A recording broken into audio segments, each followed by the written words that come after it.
suivez les programmes de Midi 1. Bienvenue dans ce nouveau numéro de l'invité de la rédaction. La journée mondiale du théâtre est un événement international qui met en lumière l'importance du théâtre dans la culture et la société. Au Sénégal, cette célébration prend une dimension particulière, s'étendant sur une semaine entière avec une programmation riche et diversifiée, mobilisant artistes, institutions culturelles et publics variés.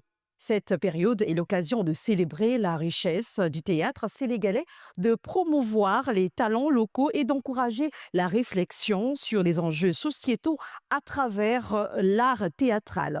Pour en savoir davantage, nous recevons sur ce plateau Monsieur Samba Mbalo, administrateur du réseau sénégalais des jeunes créateurs et acteurs culturels. C'est un réel plaisir de vous avoir sur ce plateau. Plaisir partagé. Merci bien. Alors, quels sont les principaux temps forts et événements qui rythment cette période de célébration du théâtre au pays de la Teranga? C'est bien de rappeler que nous sommes dans une période de célébration et au Sénégal, nous avons 4 temps forts. Donc, le premier temps, c'est le temps institutionnel qui permet au ministère de la Jeunesse, des Sports et de la Culture d'organiser des activités officielles qui permettent à l'autorité de pouvoir faire la promotion vraiment de ce secteur théâtre au niveau des communautés. Il y a un deuxième temps fort qui est le temps de la restitution des ateliers parce que dans tout le mois, nous consacrons vraiment aussi le mois à la formation théâtrale. Et donc, le jour de la Journée mondiale du théâtre, c'est un jour de restitution d'ateliers aussi qui permet aux acteurs de pouvoir mettre en avant ces connaissances-là qu'ils ont appris. Après, nous avons le partage qui est vraiment la communion, qui est la partie festive, célébration, qui permet aux acteurs de pouvoir s'affirmer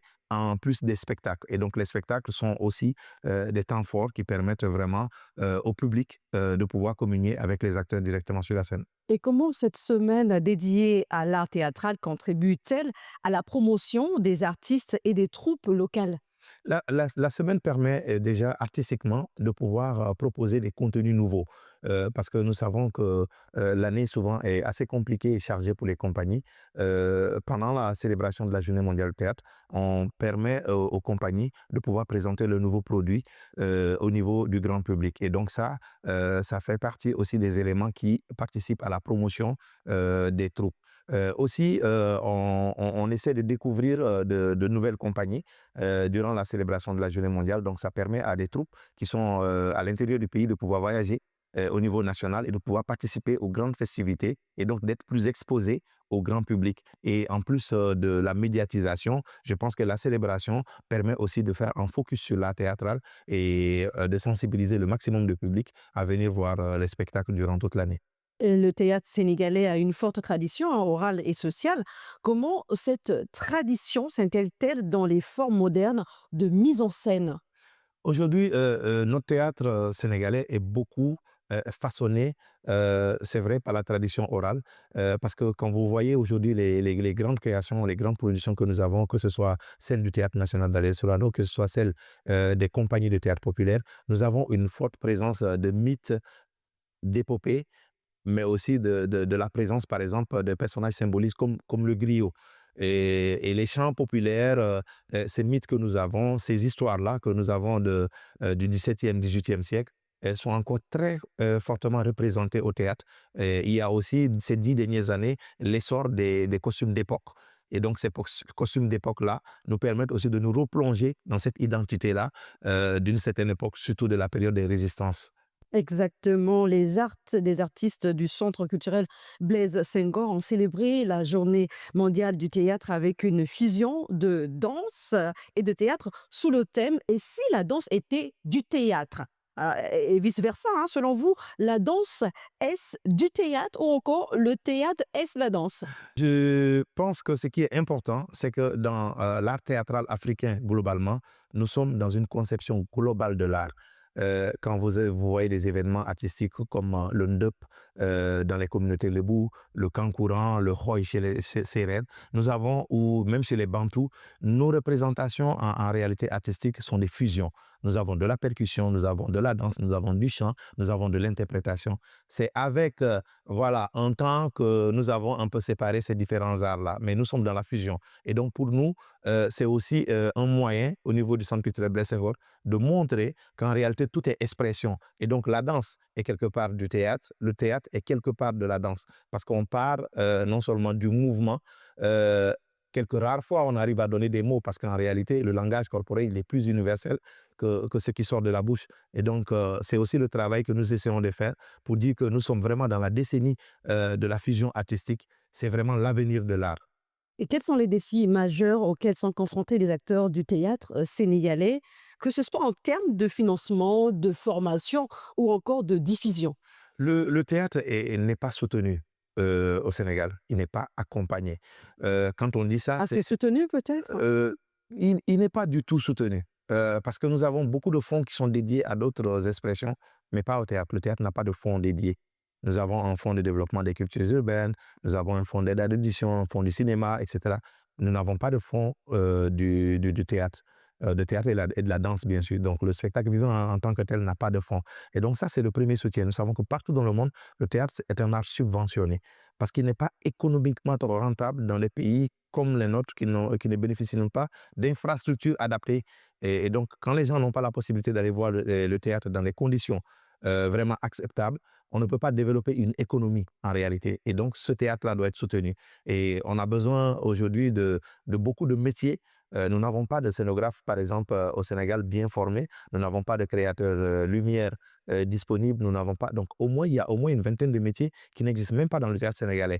Et donc, le premier soutien, il n'est pas que financier, il est aussi dans l'accompagnement à la formation des acteurs.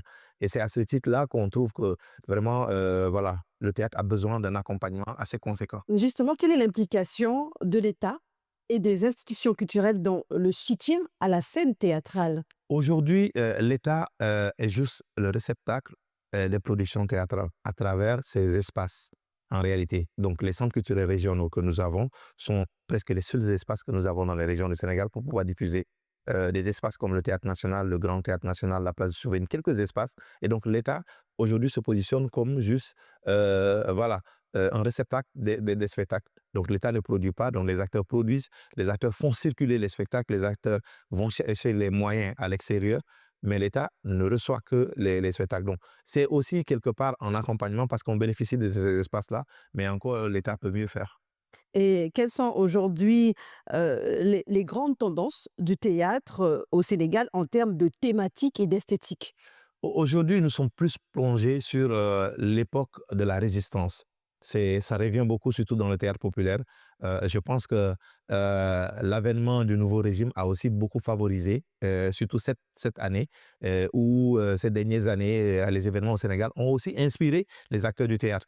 Et donc, ça fait que toutes les créations que nous avons sont inspirées. Donc, vous avez beaucoup de créations sur la Dior, vous avez voilà, les nerfs en flammes, donc la résistance des femmes, voilà, vous avez la résistance du Wallo, vous avez, voilà, et donc Aline Sitoé, et donc on retrouve aujourd'hui dans le théâtre sénégalais cette thématique-là qui est très présente, la thématique de la résistance.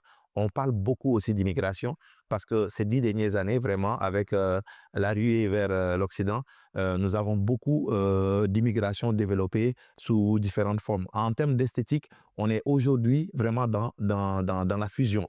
Vous avez aujourd'hui du théâtre avec de la vidéo très incorporée, donc beaucoup de projections, donc à la limite un théâtre documentaire.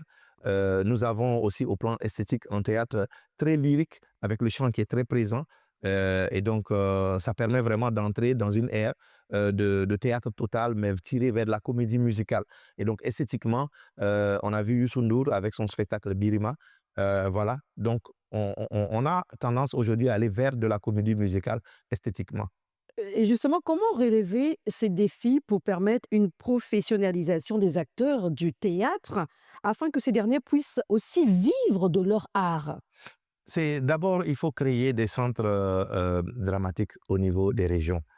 C'est très important. Le Sénégal n'a qu'une seule école nationale des arts qui est à Dakar et qui ne forme qu'une dizaine de comédiens par an. Donc, former une dizaine de comédiens alors que la demande est énorme. C'est d'abord essayer de décentraliser l'offre de la formation au niveau de l'État. Mais c'est aussi euh, revoir le cadre juridique.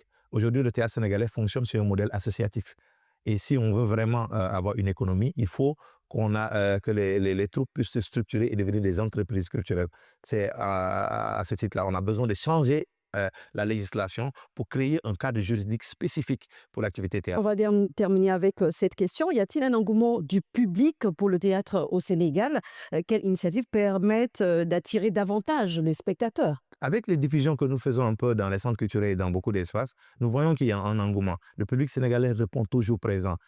Seulement que nous avons vraiment des difficultés techniques pour pouvoir mettre les gens dans les conditions vraiment acceptables. Et pour être au théâtre, il faut être vraiment en paix avec soi-même. Il faut pouvoir laisser aussi ses soucis derrière. Et donc, je pense que ce défi-là, c'est un défi logistique et technique d'espace pour accueillir le public. Mais sinon, il y a toujours un engouement. Merci beaucoup, Monsieur Samba Mbalo, administrateur du réseau sénégalais des jeunes créateurs et acteurs culturels. Merci d'avoir répondu à nos questions. Merci à vous.